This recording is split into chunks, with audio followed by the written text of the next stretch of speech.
So you're manifesting your SP and your circumstances are shit. Why are you fighting your circumstances? Or maybe a better question, why are you trying to change the screen instead of the projector? Hey guys, welcome back to the channel. If you're new here, I'm Talsy, and today I want to explain something that manifesting coaches say all the time, but very few people who struggle with this issue actually seem to comprehend or integrate properly, and that is the circumstances don't matter. Because I know what happens. You hear manifestation teachers say it all the time. Circumstances don't matter. Ignore the 3D. Don't react. You understand the words, but then something happens. Your specific person doesn't text. They ghost you out of nowhere.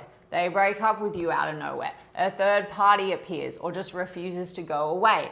They're hot and cold. They tell you they don't want a relationship. Your circumstances just seem to look exactly the same or even worse, and suddenly all of those teachings seem completely impossible. You think, well, my circumstances obviously do matter because they're right fucking here. But here's what almost everybody misunderstands who struggles with this. When we say circumstances don't matter, we're not saying they don't exist. We're saying they aren't the source. You are. And I know for some of you that's probably difficult to accept or to hear. So give me until the end of this video, because if you can truly understand what I'm about to explain, you're never going to look at your circumstances the same way again, no matter what they are. So guys, imagine you're sitting in a movie theater, right? Watching one of those like high school or like, let's say college relationship dramas, right? You know the ones, captain of the football team, popular mean girl, main character is actually the sweet girl, like she's kind of awkward but nobody really knows her. And she's obviously very in love with him. And he's off, meanwhile, being a complete player with literally anyone and everyone. And you're watching from early on and you're like, yeah, I know this plot, right? And you're like, I know exactly where this is going. And you're watching it and you feel kind of sorry for her, right? Because you're already 10 steps ahead. And all her friends, they know she's completely obsessed with him. They're like, girl, there is no way. He only dates cheerleaders.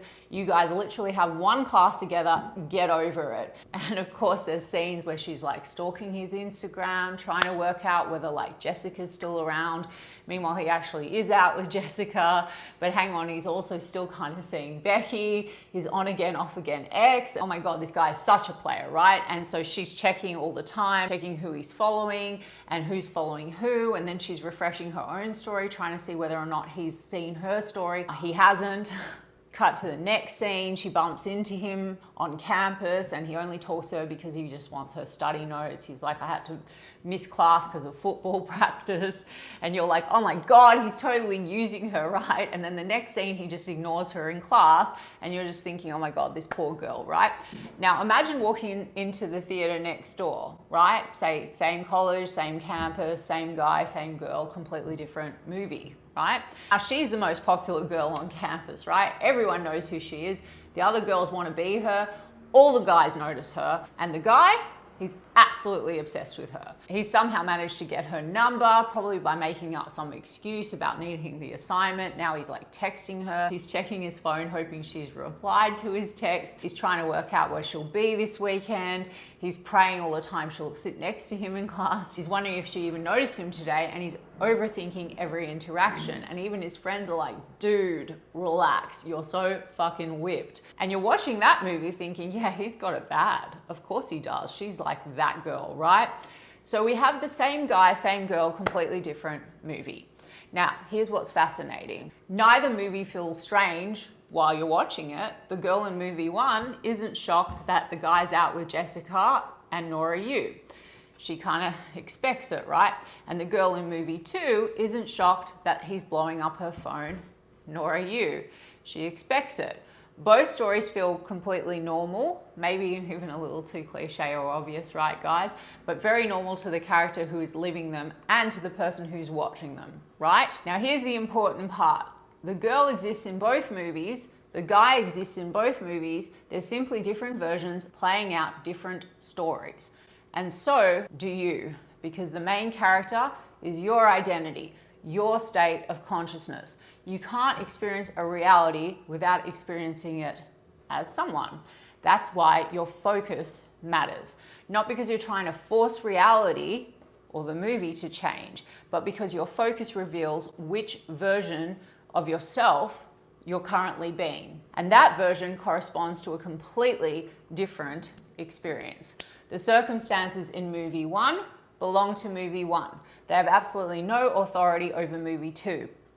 The only question is, which movie are you persisting in watching and playing in? That's what I'm talking about when I tell you to switch.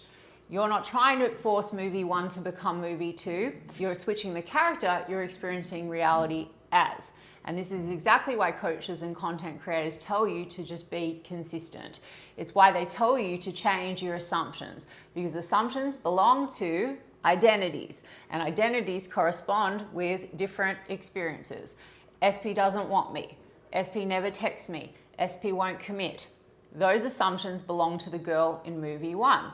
They're perfectly consistent with her story, but SP loves me, SP's always reaching out to me, I'm the only one that they want. Those assumptions belong to the girl in movie 2. Both movies already exist and are playing at the same time. So this isn't about forcing yourself to think positively, it's about building the habit of asking yourself, which character am I being right now? Because if you're making the assumptions, thinking the thoughts, and reacting to the circumstances that belong to movie 1, you're continuing to experience movie 1.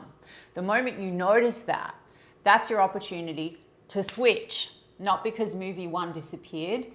It didn't. It's still there. You're simply no longer selecting it as the reality you're experiencing. This is also why we say your specific person doesn't have free will in your reality.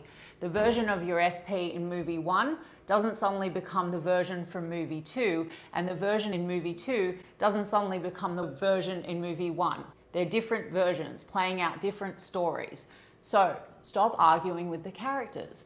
Stop reacting to the plots. Just switch. Switch your awareness, switch the character you're being, and remain there. Because when you stop returning your awareness to movie 1 and remain with the character you selected, the more ideal, preferable one, say movie 2, you're naturally going to begin experiencing circumstances that belong to that movie instead. So if you've made it this far, I want to tell you why I created a tool called the switch, because knowing all of this and actually living it are two completely different things.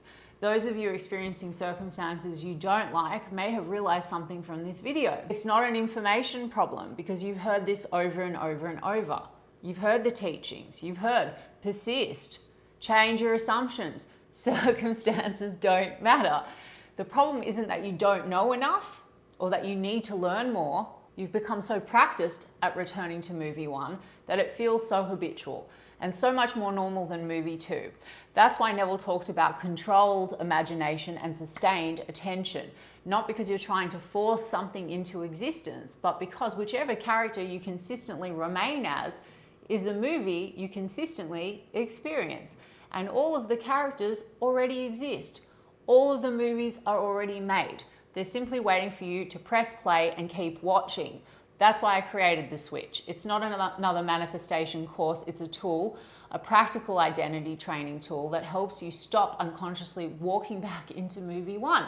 Catch yourself when you're slipping back into the character whose assumptions belong there, and consciously return to the movie you're actually selecting, okay? And do this until switching becomes your habit, until remaining that character becomes natural, until one day you just remain as that character. You don't have to keep analyzing circumstances. You don't have to keep reacting to scenes. You just switch. Just fucking switch, guys, over and over and over. Movie 1 doesn't disappear, but you don't have to fight with it. You don't have to rewrite it or rework it or figure out how it's going to change. The screen can't change. So if you're ready to stop rewatching the same movie, you simply stop buying a ticket to that movie, guys, and you remain seated in the movie theater long enough to fucking see the different circumstances that you prefer unfold that are very natural for movie 2, okay? So guys, I've linked the switch in the description box of the video to give you the guided consistency to be the you that has what you want. Don't try to change what's already there. Shift your focus, stay consistent, and the circumstances will move with you. And you can switch right now. Trust that if you do this with consistency or at least long enough to be in the awareness of the version of you that has the desired relationship, the SP, etc., sitting in that movie theater for long enough to experience it, it's inevitable, no matter what the circumstances are, guys. So to close it off, circumstances don't fucking matter. I love you guys so, so much, and I will see you in the next one.